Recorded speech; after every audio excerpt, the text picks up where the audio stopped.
So I turn around and there's just a giant life-size Wall-E. We're discussing camera basics. So you've got your close-up focus, your middle focus, your wide focus, and your narrow focus. So that's cool.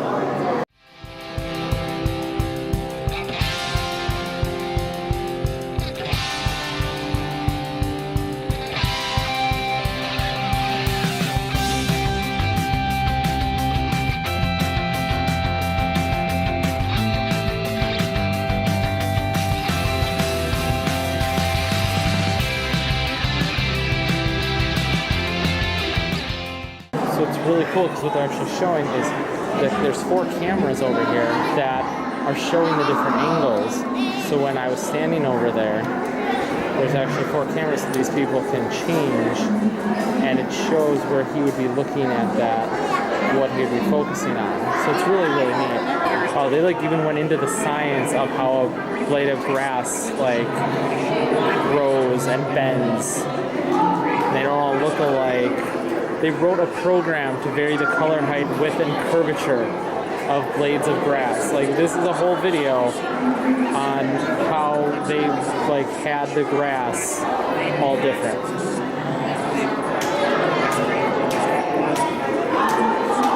That is math to figure out a shape of grass. Wow, that is amazing. Alright, so just so you know, if you're coming to this event, there is an Instagram wall of monsters. So, Instagram wall of monsters, there you go. Okay, this might be my favorite thing here so far. You can actually do a set layout of Mike's dorm room. So like, here you just take it, you've got all the stuff, you choose the items, you put them in the room, you set them out on the X, Y, and Z axis.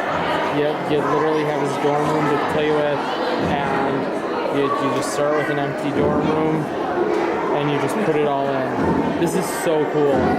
Like, if you literally have a kid who is thinking that maybe, possibly, they want to get into this, that maybe they want to do this for a living, this is it. This is the thing right here. Look at this. They have one where you can do the arm rigging. They have the one we showed you where you can do the eye rigging. Like, this is ridiculously cool. You know, where you can literally, like,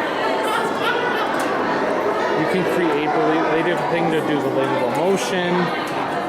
I mean, this is, if you have a youngster in your family who is thinking that, I want to grow up, I want to work at Pixar, because we've heard a couple kids who are like, I want to do this, I want to do this. And like, realistically, if you have a kid who wants to do this, I think you bring them. I don't care if you're 5 hours away, I think you bring them and you go, this is what it is. If you want to do this, try this. This is what you're going to do. Mike Wazowski alone has 7,000 rigging controls. That's equivalent to a marionette with 7,000 strings. Alright, so I think, are we good? Are we? Gallery 2. Yeah, so we're gonna head over to the other gallery and we're gonna check out what else there is. So that was the first gallery. I really wish I could have recorded the video because the video was awesome. Yeah, for sure. And they talk about like how there's some issue they've had to solve on every one, where like basically Toy Story they built from scratch, Monsters Inc. they had to learn how to put fur, you know, they had to learn how to make reflective surfaces for, going the wrong way. They had to make reflective surfaces, you know, Joy they had to learn how to make basically a million particles and stuff. So it's really cool, but oh man, this is really cool. I highly recommend this so far, and obviously unless the second half is just absolutely horrible, which I doubt. Oh yeah, so here they're talking about how they make the surfaces. He's doing it right in front of us. He's making surfaces, and he's making Lightning's hood ornament there. That is so cool. Lightning with a burlap sack hood. I like it. This is cool. They're showing like how the shaders program to how they should like get the surface appearance, like to the pipe, you know, with the way copper reflects the light, to the worn pot handle, to the red onions, and now these kids are doing that. They're literally shading this object. I mean, this is so cool. Oh, now they're wrapping a model to change its appearance. Because like obviously that triangle goes from being a piece of cake to being a piece of cheese, and that block goes from being a Pixar, from being like a Rubik's cube to a block, like to being a die. Talking about posing characters.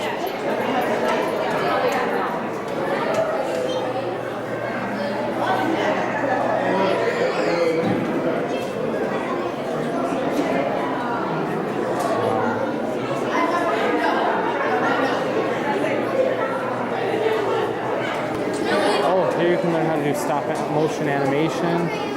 So these kids are trying. The girl over there is doing a much better job. This is another thing they showed in the video, was like how they frame everything without clothes first. So they do everything without clothes or fur or hair or anything, and then they put it all in. So you can see, like, this is a little weird, but like nobody has anything on, and then they do have things on. So it's like it allows them to figure out how they're going to move and stuff first without worrying about everything. So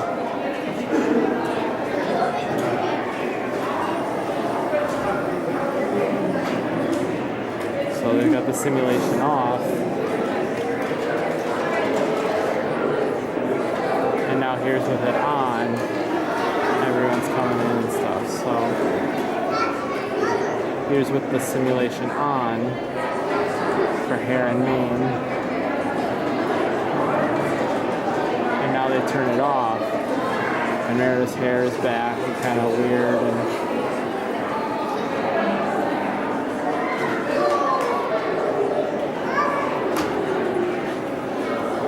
And there it's off again. Oh, it's so weird. Oh, there's the cloth simulation.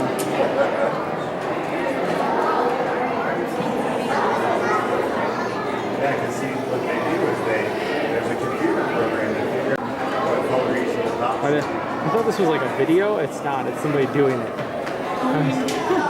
So I was like, man, this video is really weird. But it's actually a small child doing this. This girl has been working at this for a while. It's amazing. This is amazing. She's been working on this for quite a while.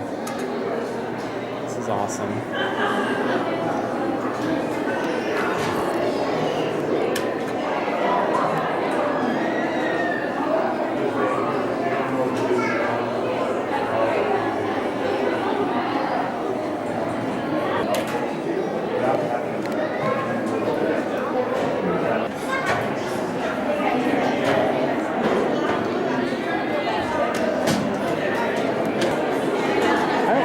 Pay the $14 just to see all the sketches. Okay, so I want to get in here because this is cool.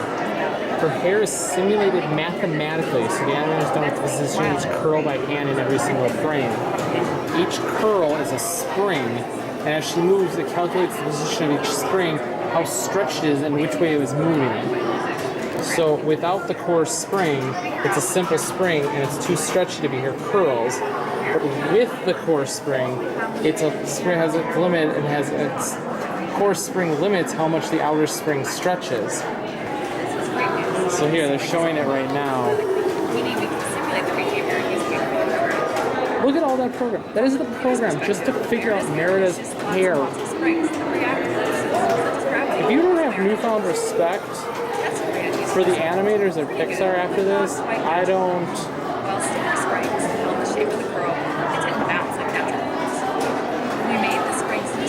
Look at that. This was even more obvious than by the 6 speeds found in animation. We realized we needed something to preserve the structure of the curl, but all of this line over here, that's code. kind of like digital hair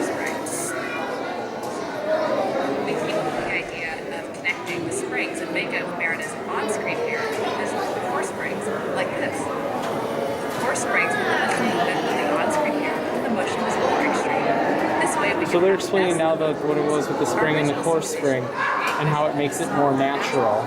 With the core springs, figuring out how to make a hair simulation system that could help us achieve the feeling we wanted from Merida's hair was hard. It took a lot of iterations to get it right, but it made a big difference. Merida feels like messy, wild, and free. And if anybody wants to complain to me after seeing that it took us 14 years to get Incredibles 2, just don't. Just don't.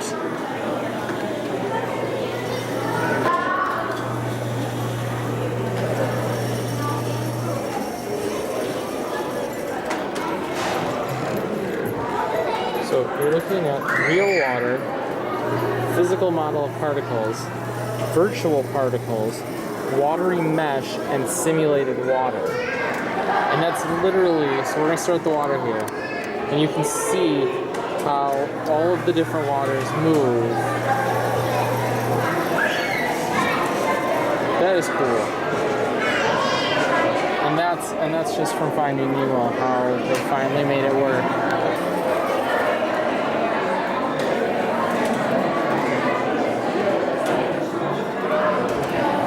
All of these where it says like lighting challenge, that's like how big of a challenge it was to light this. I mean, I know I keep saying it, but my brain just will not,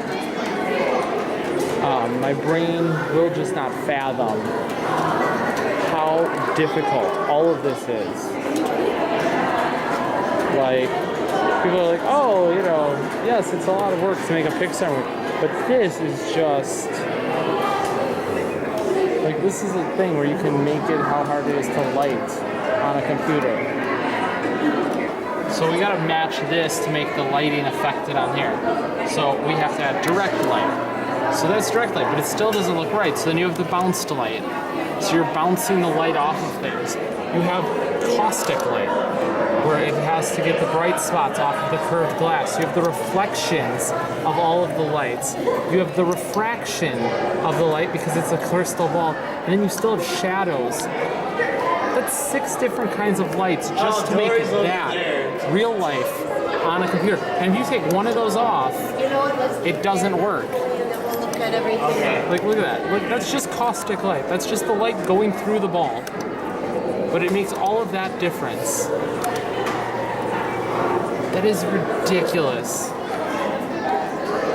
And that's all the different lights you need to make Lightning McQueen. That's real. That's a simulation.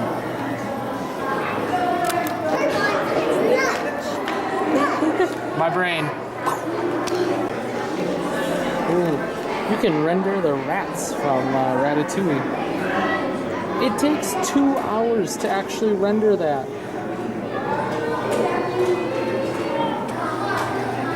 Anything that has a red or yellow will take longer to render.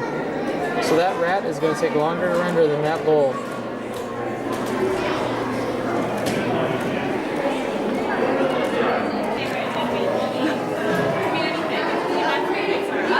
Oh, sadness.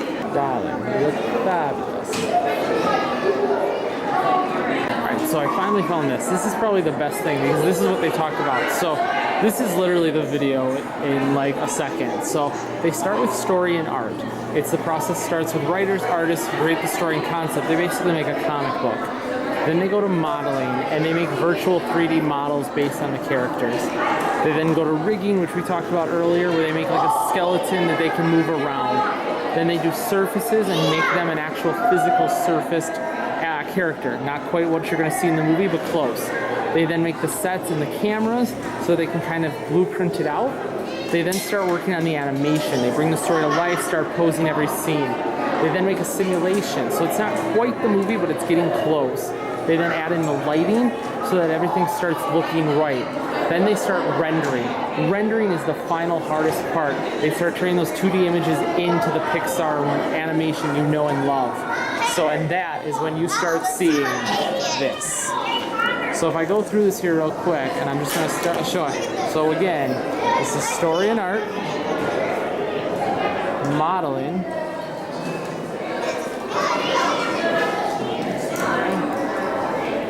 rigging,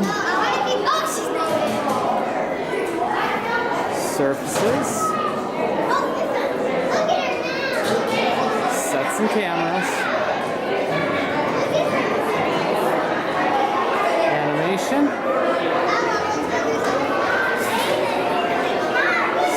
simulation, lighting,